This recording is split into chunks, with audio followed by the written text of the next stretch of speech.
नमस्कार। आज हम बात करेंगे यूडाइस प्लस में स्टूडेंट नहीं दिख रहा है तो हम एंट्री कैसे करेंगे। तो एंट्री हम दो तरीके से कर सकते हैं। पहला इंपोर्ट के माध्यम से करेंगे और दूसरा हम करेंगे न्यू स्टूडेंट एड। और एक होता है प्रोग्रेशन। तो प्रोग्रेशन से मेरा बच्चा आता है, बट प्रोग्रेशन से बच्चा प्रीवियस क्लास में एंट्री रहेगा तब प्रोग्रेशन करके नेक्स्ट क्लास में हो जाएगा बच्चा। तो उस तरह से भी मेरा एंट्री होता है। लेकिन फिलहाल हम ये मेरा आज का मेन टॉपिक्स है वो न्यू स्टूडेंट को ऐड करना। जो बच्चा मेरा यू डैश पोर्टल में नहीं दिख रहा है वो बच्चे को कैसे ऐड करेंगे। न्यू बच्चे को ऐड करने का भी हमारे पास तीन तरह का बच्चे होते हैं, तीन तरह का डाटा हमारे पास होते हैं। पहला ऑलरेडी जो नया बच्चा है, जो वैसे बच्चे हैं जो अभी स्टार्टिंग पढ़ने के लिए स्टार्टिंग की, जैसे एलकेजी में आए, नर्सरी में आए या वन क्लास में आए, आंगनबाड़ी से डायरेक्ट मेरे स्कूल में आए, तो वैसे बच्चे को हम न्यू स्टूडेंट कहते हैं, न्यूली स्टूडेंट। दूसरा होता है मिसिंग स्टूडेंट। मिसिंग स्टूडेंट हम वैसे स्टूडेंट को बोलेंगे जो दूसरे स्कूल में पढ़ रहा था बट वहां वो छोड़ के मेरे स्कूल में आ गया और मेरे स्कूल में उसका डाटा नहीं चढ़ रहा है, तो हमारा वो मिसिंग स्टूडेंट कहलाएगा। क्योंकि वो प्रीवियस स्कूल जो है वो बच्चे को छोड़ा नहीं, तो हम यहाँ चढ़ा नहीं पा रहे हैं, जिसके कारण वो मिसिंग स्टूडेंट कहलाता है। तीसरा है आपका ड्रॉप आउट। ड्रॉप आउट वैसे बच्चे जो बीच सेशन में छोड़ के आ गए, दूसरे ए स्कूल में यदि थे वो और वो बीच सेशन में छोड़ के बी स्कूल में आ गए, तो मेरा वो ड्रॉप आउट बच्चा कहलाएगा। तो हम ये दोनों को देखेंगे नेक्स्ट सेशन में। फिलहाल हमें देखना है न्यू स्टूडेंट को कैसे एंट्री करेंगे। तो उसके लिए पहला हम चलते हैं यू डैश प्लस हम खोलेंगे। पहला हम खोलते हैं, एक ब्राउजर को यूज करेंगे जिसमें कोई भी एक ब्राउजर हो। गूगल क्रोम को यूज कर रहे हैं। गूगल क्रोम यूज करने के बाद यहाँ इसका सर्च बार में हमको लिखना है यूआरएल यूआरएल यू डैश का, यू डैश प्लस केवल सर्च करेंगे। सर्च करते ही हमारे पास आएगा U dash plus dot GOV dot in. हम इसमें क्लिक करेंगे। मेन साइट मेरा यही है। क्लिक करते ही हमारे पास लॉगिन फॉर ऑल मॉड्यूल्स यहाँ मिलेगा आपको दाहिना साइड में। यदि यही आपका मोबाइल में आप ढूंढेंगे तो मोबाइल वर्जन में आपको दिखेगा, इस तरह का दिखेगा, और यहीं पर आप क्लिक कीजिएगा तो आपको दिखेगा लॉगिन फॉर ऑल मॉड्यूल्स। ठीक है। फिलहाल हम डेस्कटॉप में काम कर रहे हैं तो डेस्कटॉप से हम दिखाते हैं। तो login for all modules click किए। क्लिक करते ही हमारे पास ये चार तरह का लॉगिन आएगा, पांच तरह का आता है। पहला है आपका डायरेक्टरी। डायरेक्टरी के अंतर्गत वो लॉगिन काम करता है जिससे आपके पास यूजर आईडी और पासवर्ड नहीं है, तो यहाँ से लॉगिन करके आप फॉरगेट कर सकते हैं पासवर्ड को। दूसरा है प्रोफाइल फैसिलिटी। प्रोफाइल फैसिलिटी इसलिए हम लोग लॉगिन करते हैं क्योंकि स्कूल का प्रत्येक साल में प्रोफाइल फैसिलिटी भराता है। जैसे किस तरह का डाटा भराता है, स्कूल में कितने बच्चों की संख्या है, स्कूल में कितने कमरे की संख्या है, कितना बिल्डिंग है, यानी इंफ्रास्ट्रक्चर संबंधित इसमें डाटा जाता है प्रोफाइल एंड फैसिलिटी के अंदर। दूसरा है टीचर मॉड्यूल। स्कूल में कितने टीचर हैं उनका डिटेल्स जाता है। तो ये होता है टीचर मॉड्यूल। और नेक्स्ट आपका है स्टूडेंट मॉड्यूल, यानी स्टूडेंट का डाटा जाएगा। स्टूडेंट मॉड्यूल है तो स्टूडेंट का डाटा जाएगा। और नेक्स्ट है रिपोर्ट मॉड्यूल। रिपोर्ट मॉड्यूल के अंतर्गत आपका जितने भी है, जैसे प्रोफाइल हो गया, टीचर हो गया, और ये आपका स्टूडेंट मॉड्यूल, ये तीनों का आपका कमांड का ये रिपोर्ट निकाल के देगा। इसलिए ये 4-5 लॉगिन दिखाया हुआ है।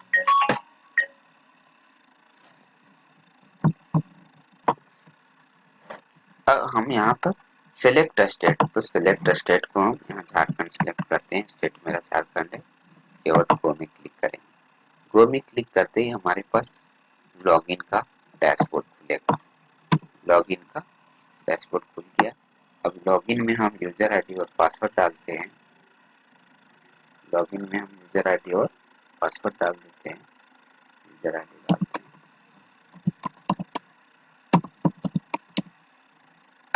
पासवर्ड में हम डाल देते हैं।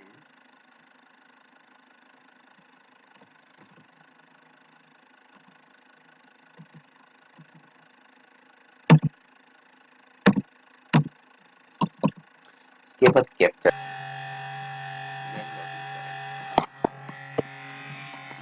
लॉगिन करेंगे तो 2 सेशन आपको नजर आएगा। पहला सेशन आपका आएगा करेंट सेशन और दूसरा आएगा प्रीवियस सेशन। 2 सेशन आपके पास है। तो पहला सेशन हम देखेंगे 23-24 का है और दूसरा है आपका 22-23 का। तो 23-24 में हम काम करेंगे। डैशबोर्ड मेरा खुल गया है। डैशबोर्ड में हम देख रहे हैं क्लास वाइज इनरोलमेंट हमें बॉयज गर्ल्स में दिख रहा है। जैसे क्लास 1 में मेरे पास सेक्शन ए है। सेक्शन ए में बॉयज की संख्या 2 है, गर्ल्स की संख्या 1 है, टोटल संख्या 3 है। उसी तरह से क्लास 2 में संख्या है 12, क्लास 3 में संख्या है 6 और क्लास 4 में संख्या है 5 और क्लास 5 में 4 संख्या है। तो यही इसी तरह से हमारे पास इनरोलमेंट है। हम अभी नए बच्चे, जैसे क्लास 1 में 3 बच्चे हैं लेकिन हमारे स्कूल में 5-6 बच्चे हैं, तो इसमें हमें एंट्री करना है। तो एंट्री करने के लिए हम आएंगे ऐड स्टूडेंट में। ऐड स्टूडेंट में आते ही हमारे पास एक विंडो खुल के आएगा, जिस विंडो में हमारे पास बच्चे का नाम, gender, date of birth, mother's name, father's name, Aadhaar number, Aadhaar में नेम क्या है, etc हमारे पास पेज खुल के आता है। ध्यान देने वाली बात है कि हम स्टूडेंट का नाम, gender, date of birth, mother's name, father's name, इसमें हम रेस्ट्रिक्ट होके डाटा डालेंगे, क्योंकि एक बार जो डाटा हमारे पास फिल हो जाएगा वो दोबारा डाटा इसमें हम एडिट नहीं कर पाएंगे, किसी भी तरह से शुद्धिकरण नहीं कर पाएंगे। इसलिए हम वैसे स्पेलिंग देखते हुए हम इसको फिल करेंगे, ताकि बाद में हमें करेक्शन करने की ज़रूरत ना पड़े। करेक्शन तभी हो पाएगा जब आपके पास डॉक्यूमेंट रहेगा और जिला आप जाना पड़ेगा, जिला के माध्यम से ये आपका अपडेशन होगा। इसलिए ध्यान दें कि ये 5 जो कॉलम है, आपका name, student name, gender male female, date of birth, mother's name, father's name, ये 5 कॉलम है, ये आप अच्छे तरह से भरेंगे। चलिए हम डाटा को भरते हैं। डाटा को हम भरते हैं। पहला नाम है सन्नी हेम्ब्रम।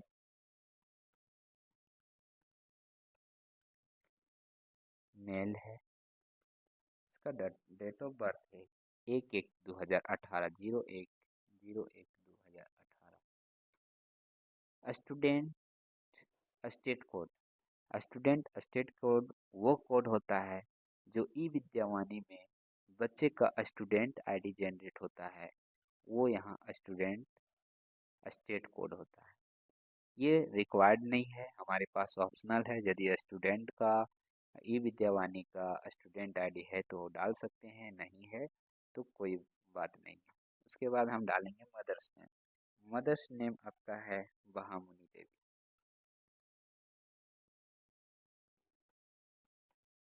देवी। उसके बाद हमारे पास है फादर्स नेम। फादर्स नेम है रमेश हेम्ब्रम।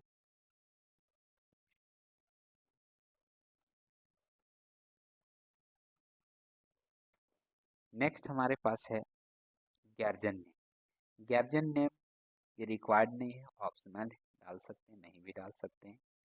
तो गार्जियन नेम यदि डालना चाहते हैं तो माता या पिता को भी, दोनों में से किसी को भी डाल सकते हैं, ये जरूरी नहीं है।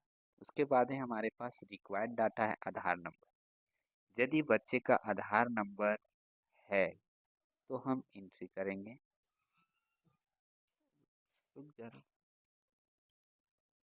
आधार नंबर हम फिल करते हैं। जैसे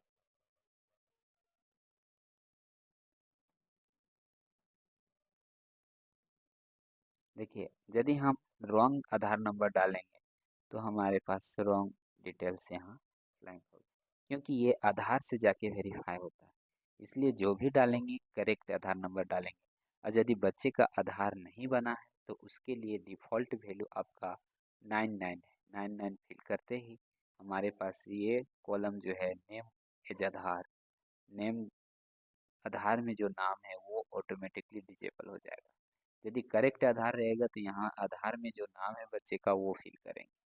उसके बाद नेक्स्ट आपका है एड्रेस। एड्रेस डालते हैं हम।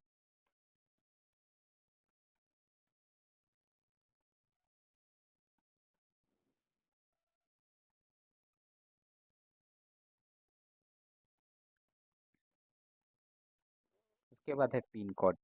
पिन कोड डालेंगे।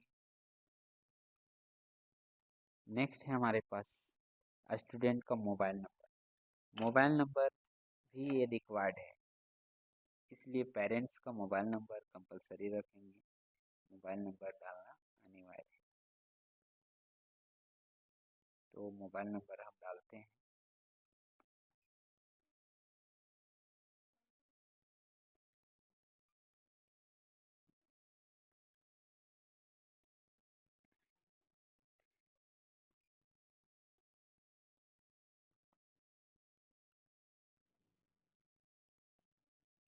Mobile number. नेक्स्ट है हमारे पास अल्टरनेट मोबाइल नंबर। यदि इस मोबाइल नंबर के अलावा कोई नंबर है तो मोबाइल नंबर डालेंगे, अन्यथा नेक्स्ट में जाएंगे। उसके बाद है मदर टैंक्स। मदर टैंक्स को यूज करेंगे। कौन सा मदर टैंक्स है? हमारा हिंदी है तो हिंदी यूज करेंगे।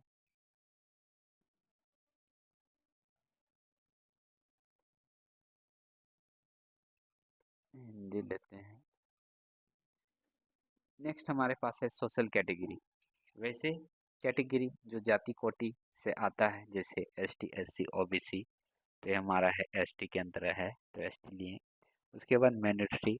मैंडेटरी में जैसे मुस्लिम हो गया, क्रिश्चियन हो गया, सिख हो गया, बुद्ध बौद्धिस्ट हो गया, फारसी हो गया, जैन हो गया, और NA।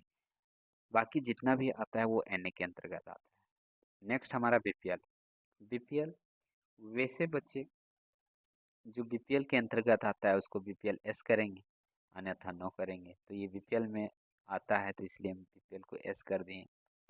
उसके बाद है वेदर द अंत्योदय अन्न योजना।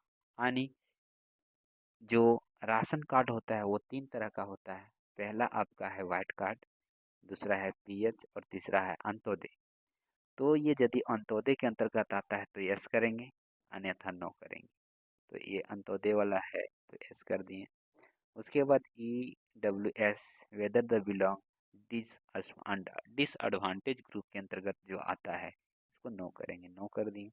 उसके वेदर द CWSN वैसे बच्चे जो विकलांगता के अंतर्गत आता है या विकलांग बच्चे हैं तो उनके लिए एस करेंगे। एस करने के बाद यहाँ आगे कॉलम में पूछेगा आपका किस तरह का विकलांग है, जैसे ब्लाइंडनेस है, लो डिवीजन है, learning speech and language, locomotor ability, किस तरह का है उसको हम सेलेक्ट करेंगे। उसके बाद इसका परसेंटेज पूछता है कि जो ब्लडनेस है उसका कितना परसेंट में है। तो हमारे पास है तो ठीक है, लेकिन ये बच्चा तो विकलांग नहीं है इसलिए हम इसको नो करते हैं। नेक्स्ट हमारे पास है whether the student is Indian national, तो एस करेंगे। उसके बाद है हमारे पास जो out of school previous academic year, यहाँ पूछ रहा है कि प्रीवियस में जो बच्चा है क्या आउट ऑफ स्कूल था, ड्रॉप आउट बच्चा है, तो नहीं, तो ये यहाँ नो कर देते हैं। उसके बाद हमारे पास है ब्लड ग्रुप। ब्लड ग्रुप, यदि ब्लड ग्रुप पता है तो ब्लड ग्रुप डालेंगे, नहीं तो यहाँ पर डालेंगे under investigation, result will be updated soon, इसको क्लिक करते हैं। नेक्स्ट, उसके बाद सारे कॉलम हम फुलफिल कर लिए हैं। उसके बाद हम यहाँ अपडेट करते हैं, सेव। सेव करते ही हमारे पास ये 5 कॉलम जो आपको हम बताए थे कि 5 कॉलम ऐसे कॉलम है जिसमें कभी एडिट नहीं किया जा सकता है, तो यहाँ बता रहा है जैसे name of student Sunny Hembram, क्या ये नाम सही है, तो टिक कर दीजिए, या तो ऑल टिक कर दीजिए। क्योंकि एक बार यहाँ टिक करके सबमिट होते ही हमारे पास ये डाटा जो है फिल होने के बाद चेंज नहीं होगा। यदि चेंज करना होगा तो जिला के माध्यम से किया जाएगा। नेक्स्ट, उसके बाद कंफर्म करते हैं। कंफर्म हो गया। जैसे हमारे कंफर्म होता है ये ऐड सक्सेसफुली, सेव सक्सेसफुली लिख दिया। अब इसका आगे का डाटा हम फिल करेंगे, तो नेक्स्ट करते हैं। आगे का डाटा, आज यदि हम आगे का डाटा नहीं फिल करना है, न्यू स्टूडेंट फिर से ऐड करना है, तो न्यू में क्लिक करेंगे। लेकिन हमें न्यू में नहीं क्लिक करना है, अभी एक ही बच्चे का पूरा डिटेल्स भर लेना है, तो नेक्स्ट कर क्लिक करेंगे। नेक्स्ट क्लिक करते ही हमारे पास डाटा आ गया, पहला एडमिशन नंबर। तो एडमिशन नंबर इसका दिखाना है, तो एडमिशन नंबर इसका 3 है। एडमिशन डेट पूछ रहा है, तो एडमिशन डेट इसका है 28/7/2023, 28/7/2023। उसके बाद पूछ रहा है रोल नंबर। रोल नंबर क्या है बच्चे का, तो रोल नंबर भी 3 है। उसके बाद मीडियम, मीडियम पूछता है हिंदी इंग्लिश मीडियम। तो आपको हम पहले बताए थे कि जो आपका प्रोफाइल एंड फैसिलिटी में जो आप लैंग्वेज चूज किए होंगे वही लैंग्वेज आपका यहाँ आके शो करेगा। तो हिंदी चूज किया हुआ है इस स्कूल का, तो हिंदी आ गया। नेक्स्ट हमारे पास है प्रीवियस सेशन का डिटेल्स पूछता है। जैसे ये बच्चा प्रीवियस में कहाँ पढ़ता था, कौन स्कूल में था, उसका क्या अटेंडेंस रहा है, क्या परसेंटेज रहा है, ये सारा पूछता है। तो फिलहाल हम यहाँ देखते हैं कि ये बच्चा जो है सो नॉट स्टडी में था, यानी कहीं नहीं पढ़ता था, फर्स्ट में यहाँ एडमिशन हुआ, यहीं से स्टार्टिंग हुआ है। क्लास, प्रीवियस क्लास कुछ भी नहीं था, इसलिए कुछ नहीं डालेंगे। उसके बाद यहाँ है प्रीवियस रिजल्ट, कुछ भी नहीं है, तो ये भी कुछ नहीं डालेंगे हम यहाँ। यदि यही बच्चा हमारे नर्सरी एलकेजी में रहता तो उसका डिटेल्स हम फिल करते हैं। अटेंडेंस मार्क्स कुछ नहीं, अटेंडेंस भी कुछ नहीं, ये जीरो फिल रहेगा, यानी कुछ डाटा नहीं रहेगा। यदि रहता प्रीवियस क्लास में कोई स्कूल में रहता तो इसका डिटेल्स फिल करते हैं। उसके बाद हम सेव करते हैं। सेव करते ही इनरोलमेंट डाटा सेव हो गया। उसके बाद फिर इसके आगे कुछ और डाटा है जो हमें भरना है, तो नेक्स्ट करते हैं। नेक्स्ट करते ही हमारे पास पेज खुल के आता है वेदर द फैसिलिटी प्रोवाइड, यानी पूछ रहा है कि ये बच्चे को स्कूल के द्वारा क्या क्या फैसिलिटी प्रदान करते हैं। तो पर फैसिलिटी देते हैं या नहीं देते हैं, यदि देते हैं तो यस करेंगे और नहीं देते तो नो करेंगे। तो यस, फिलहाल तो हमें टेक्स्ट बुक्स मिलता है, यूनिफॉर्म भी मिलता है। इसके बाद नेक्स्ट है स्कॉलरशिप संबंधित पूछ रहा है। स्कॉलरशिप यानी कौन कौन सा स्कॉलरशिप बच्चे को मिलता है, तो क्या सेंट्रल से मिलता है, तो नो। स्टेट से, स्टेट से मिलता है तो एस, यदि एस करते हैं तो कितना मिलता है वो अमाउंट हमें फिल करना होगा।